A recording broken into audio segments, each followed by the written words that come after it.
Hello guys, welcome to English education. Students, आज हम पढ़ने वाले हैं क्लास 11 की स्नैपशॉट बुक से सेकंड चैप्टर के लॉन्ग क्वेश्चन आंसर। और चैप्टर का नाम है द एड्रेस। और शॉर्ट क्वेश्चन आंसर को चैप्टर की समरी को हम ऑलरेडी पढ़ चुके हैं। अगर आपने नहीं पढ़ा है तो डिस्क्रिप्शन बॉक्स में आपको लिंक मिल जाएगा, वहाँ से आप रीड कर सकते हैं। क्वेश्चन आंसर की PDF का लिंक भी आपको डिस्क्रिप्शन बॉक्स में मिल जाएगा। तो चलिए स्टार्ट करते हैं। यहाँ पर क्वेश्चन नंबर 1 है, discussed the aptness and significance of the title of the story the address. तो देखिए, जो स्टोरी है जिसका नाम है द एड्रेस, हमें इसके सिग्निफिकेंस यानी कि इसके महत्व और क्या इसका टाइटल सही है स्टोरी का, ये इस पर हमें बात करनी है। तो देखिए, the address is a tale of war. तो ये जो कहानी है द एड्रेस, ये कहानी है एक युद्ध की। The narrator is a young girl probably study at the university. तो देखिए, जो नरेटर है, जो कहानी बता रही है, तो वो एक यंग गर्ल हुआ करती थी और वो यूनिवर्सिटी में पढ़ती थी। She comes home during the holidays. और वो जब छुट्टियां थी तो वो घर पर आती थी। Her mother in her absence meets her old acquaintance Mrs Darling. तो देखिए, उनकी माता, उनकी मतलब जो नरेटर है, कहानी सुना रही है, उनकी जो मदर है, उनकी अपनी पुरानी परिचित से मिलती हैं, जिनका नाम क्या होता है, मिसेस डॉर्लिंग होता है। She allows her to take away all her silver and antique for safe keeping in her own house. तो देखिए, यहाँ पर जो मिसेस एस थी, यानी कि जो नरेटर की मदर थी ना, वो मिसेस डॉर्लिंग को अपना सारा सामान ले जाने की अनुमति दे देती है कि वो उसे अपने घर में सुरक्षित रखें। She ask her daughter to remember Mrs Dorling's address. तो देखिए, यहाँ पर जो नरेटर की मदर है ना, वो नरेटर से कहती हैं कि मिसेस डॉर्लिंग के घर के एड्रेस को वो याद रखे। और एड्रेस क्या है, मार्कोनी स्ट्रीट नंबर 46। तो ये एड्रेस वो बताती हैं कि वो इसे याद रखें। The narrator remembers the address. अब नरेटर को जो एड्रेस था वो याद रहता है। At the end of the war she goes to that address but Mrs Dorling refuses to recognize her. तो देखिए, उन्हें एड्रेस तो याद रहता है। अब एंड होता है जब वार ख़त्म हो जाता है, तो वो मिसेस डॉर्लिंग के पास जाती हैं, लेकिन जो मिसेस डॉर्लिंग होती है ना, वो उसे पहचानने से मना कर देती हैं। The narrator goes to the same address a second time. अब नरेटर दूसरी बार फिर से उसी एड्रेस पर जाती है। This time Dorling's daughter welcomes her inside the house. तो देखिए, नरेटर का वेलकम किसके द्वारा किया जाता है सेकेंड टाइम में, जो मिसेस डॉर्लिंग थी उनकी बेटी के द्वारा। She recognize her mother's belongings at tastelessly in the strange place. तो देखिए, जो नरेटर है ना, वो अपनी मदर की सारी चीज़ों को पहचान लेती हैं, जो एक अजीब सी जगह पर बहुत बुरी तरीके से रखी हुई थी। She loses interest in them and returns home. अब उनका जो इंटरेस्ट था ना उन चीज़ों में, वो ख़त्म हो जाता है और वो घर पर वापस लौट आती हैं। She resolve to forget that address for ever. और वो ठान लेती हैं कि वो हमेशा के लिए इस एड्रेस को भूल जाएंगी। नेक्स्ट क्वेश्चन है, who was Mrs Darling. Mrs Darling कौन थी। What did the narrator learn about her from her mother. तो देखिए, अपनी मदर से नरेटर को उनके बारे में क्या पता चला था। Mrs Darling was an old acquaintance of Mrs S the narrator's mother. तो देखिए, मिसेस डॉर्लिंग जो थी वो पुरानी परिचित थी, उनकी फ्रेंड थी, किसकी, नरेटर की मदर की। She called on her old friend unexpectedly while the narrator was away at college। तो देखिए, उनकी जो फ्रेंड थी ना, वो मतलब बिना आशा के ही वहाँ पर आने लगी थी, जिसकी कोई आशा नहीं थी कि वो उनसे मिलने आएंगी।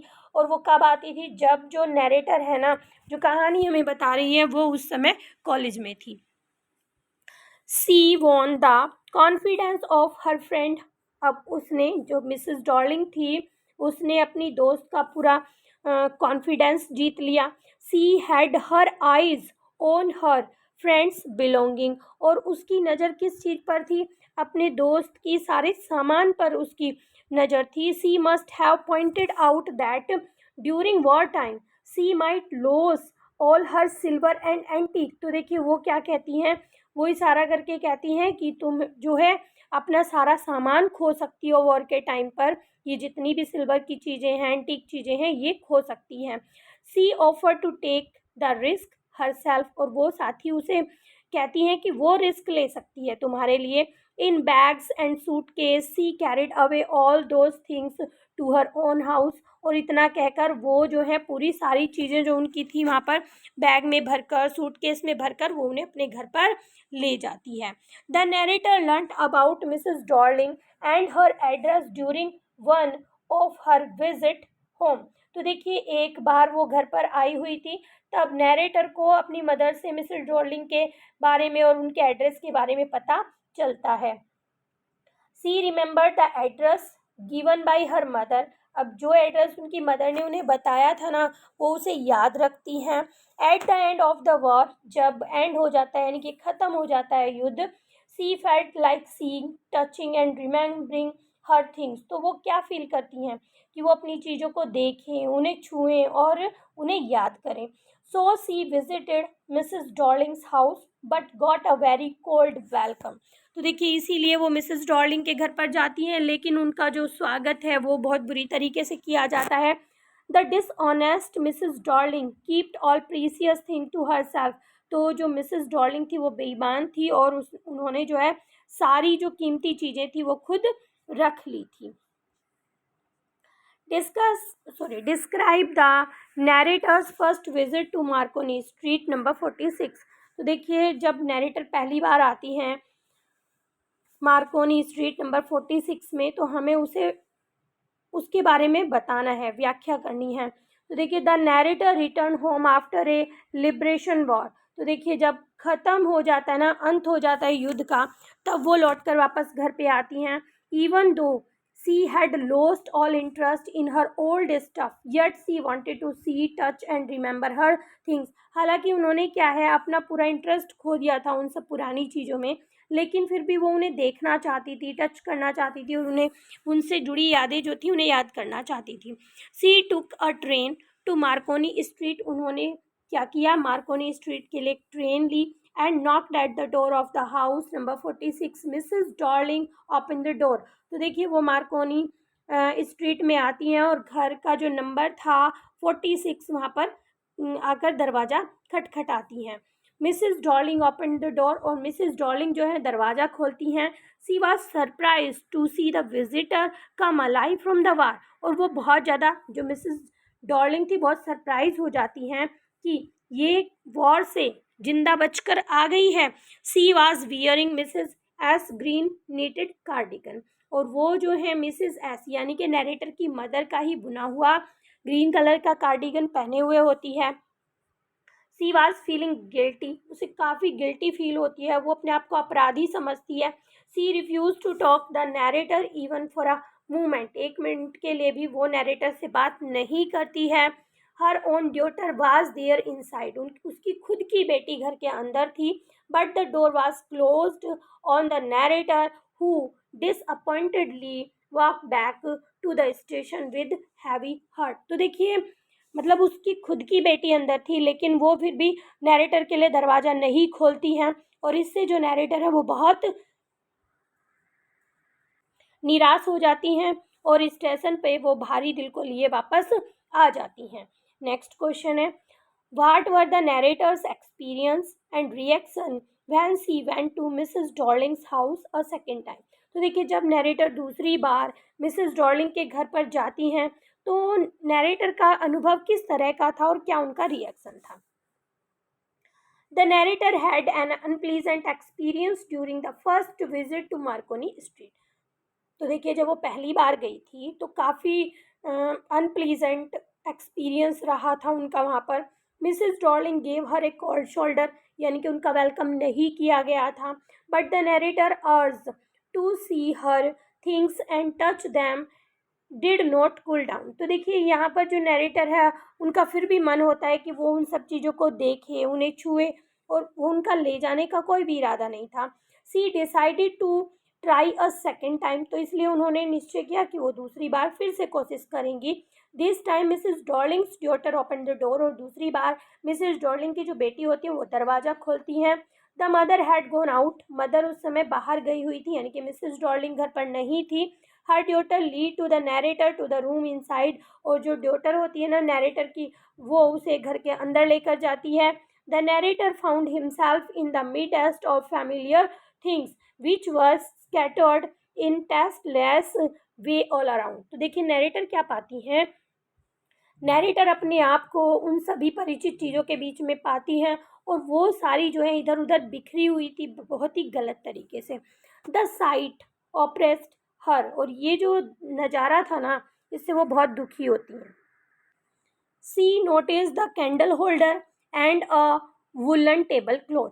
तो देखिए वो एक कैंडल होल्डर को नोटिस करती हैं जो कि उन्हीं का था और एक वुलन टेबल क्लॉथ को नोटिस करती हैं. She notice her mother's beautiful tea set, और वो अपनी मदर के बहुत ही टी के एक सेट को भी नोटिस करती हैं.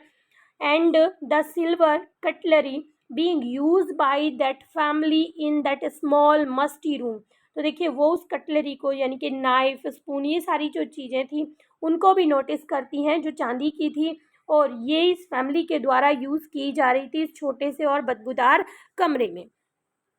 Mrs Darling did not even know how to use that those precious things. हालांकि जो मिसिस डॉर्लिंग थी वो इन सब कीमती चीज़ों को यूज़ करना भी नहीं जानती थी. All those things oppress her now. She decided to leave the house at the earliest. तो देखिए ये सारी चीज़ें जो हैं उसे बहुत ज़्यादा दुखी करती हैं और वो निश्चय करती है बहुत जल्दी से घर से निकल जाने का. हर things evoked the memories of her earlier life. तो देखिए जैसे वो सारी चीज़ों को देखती है ना तो उसे पुरानी जो उसके जीवन की यादें थी वो एकदम से उसके दिमाग में आती हैं. And she was now living in a small rented room, और अब वो एक छोटे से किराए के कमरे में रहती हैं.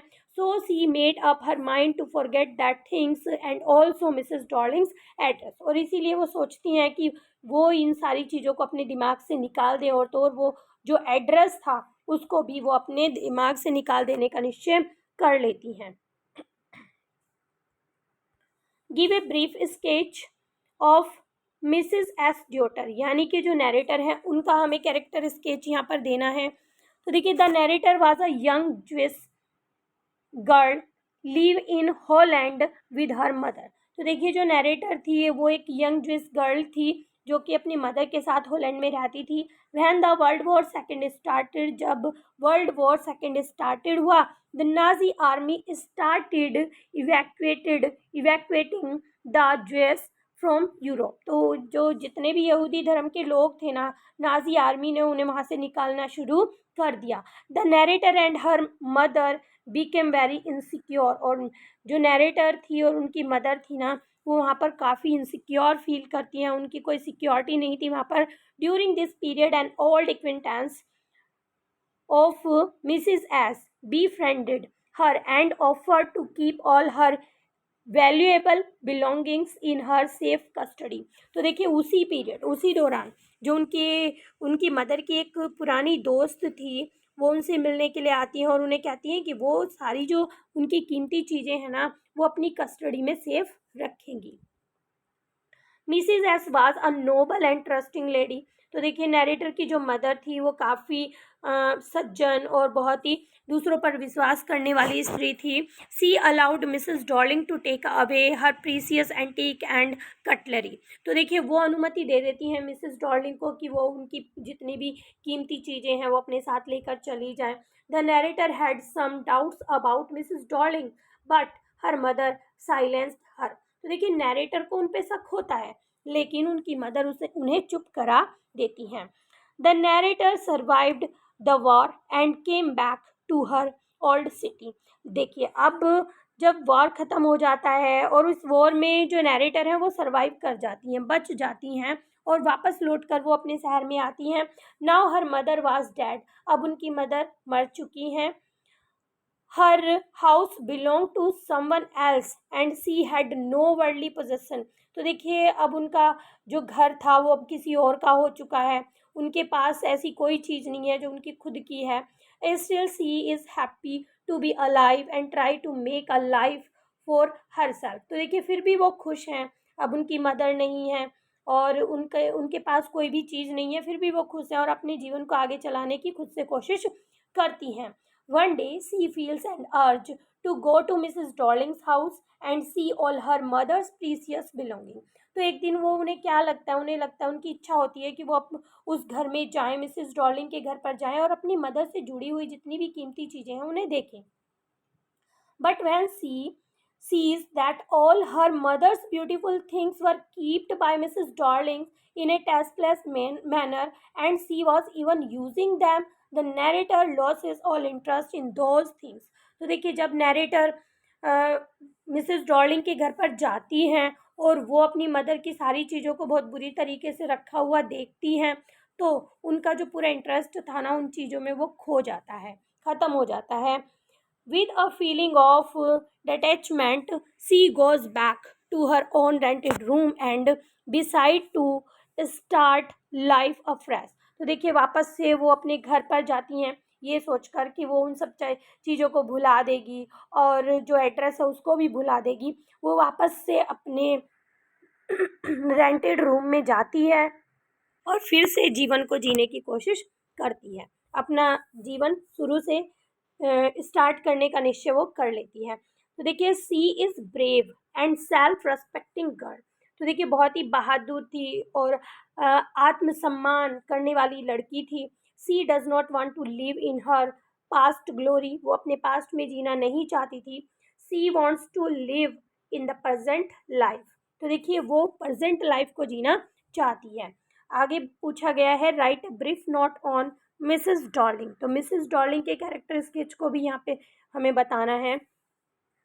Mrs Darling was at one time Mrs S friend. तो देखिए कभी मिसेस डॉर्लिंग मिसेस एस की फ्रेंड हुआ करती थी. But the two were not in contact. लेकिन दोनों कॉन्टैक्ट में नहीं थी. उन दोनों का आपस में कोई भी कॉन्टैक्ट नहीं था. Both had together each. दोनों की एक एक बेटी थी.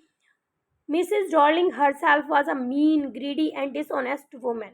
तो जो मिसेस डॉर्लिंग थी ना वो बहुत मतलबी, लालची और बेईमान औरत थी. सी won the confidence of Mrs. S and carted away all the table, silver and precious old things to her own house. तो देखिए उन्हें वो अपने विश्वास में लेती हैं और उनकी जितनी भी कीमती चीज़ें थी, चांदी की दूसरी एंटीक और प्रीसियस थिंग्स थी, उन्हें वो अपने घर पर ले जाती है.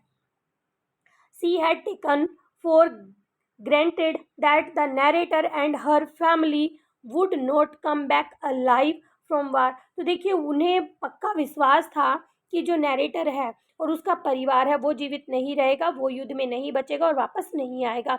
The site of the narrator at her door step gave her a shocking surprise. तो देखिए जैसे ही वो नैरेटर को अपने दरवाजे पर देखती हैं, सीढ़ियों पर देखती हैं तो काफ़ी सरप्राइज हो जाती हैं वो. She did not allow the narrator to walk in her house. तो देखिए नैरेटर वो अपने घर के अंदर ही नहीं आने देती हैं. सी सेंट हर अवे डिजेक्टेड. बड़ा निराश करके वो उन्हें वहाँ से वापस लौटा देती हैं. वैन सी सा the narrator at her door step. तो देखिए जब उसने नैरेटर को अपने डोर स्टेप पर देखा सी became scared that the narrator would see all her mother's precious thing and would ask to take back everything. तो देखिए वो काफ़ी जो है डर जाती हैं. जो वो नैरेटर को अपने घर की सीढ़ियों पर देखती हैं वो सोचती हैं कि वो अपनी मदर की जितनी भी कीमती चीज़ें हैं उन्हें देख लेंगी और सबको वापस ले जाएंगी. Mrs Darling is greedy and a mean person. अब मिसेस डॉर्लिंग जो थी वो काफ़ी लालची थी, बहुत मतलबी थी. In fact when she had offered to take away all the antiques and precious things of Mrs. S to keep her in safe custody. Her intention was not honorable at all. तो देखिए जब वो सारी चीज़ें जो हैं Mrs S के द्वारा उन्हें दे दी जाती हैं, जितनी भी एंटीक चीज़ें थी, प्रीसियस चीज़ें थी, तो देखिए उनकी कस्टडी में रखने के लिए तो उस समय भी उनका कोई ऐसा इरादा नहीं था कि वो जो हैं उन्हें वापस लौटा देंगी या अच्छी तरह से रखेंगी. She had all the intention of grabbing all those things. बल्कि वो तो उन्हें अपना लेना चाहती थी, वो उनसे छीन लेना चाहती थी उन्हें. She was quite sure that Mrs. S and her family would not come alive after the war. तो देखिए उसे पूरा विश्वास था कि ये जो एस की फैमिली है और जो एस है वो वापस नहीं आएंगे क्योंकि वो जीवित नहीं रहेंगे, इसलिए वो सारी चीज़ें अपने पास लेकर चली जाती है। तो इस तरह से हमने सभी क्वेश्चन आंसर को कर लिया है कंप्लीट। शॉर्ट और लॉन्ग दोनों क्वेश्चन आंसर हमारे यहाँ पर कंप्लीट हो चुके हैं। अगर वीडियो आपको अच्छी लगी है तो एक लाइक ज़रूर करें। चैनल पर अगर आप पहली बार आए हैं तो चैनल को सब्सक्राइब करें। मिलते हैं अपने नेक्स्ट टॉपिक में, तब तक के लिए बाय बाय एंड टेक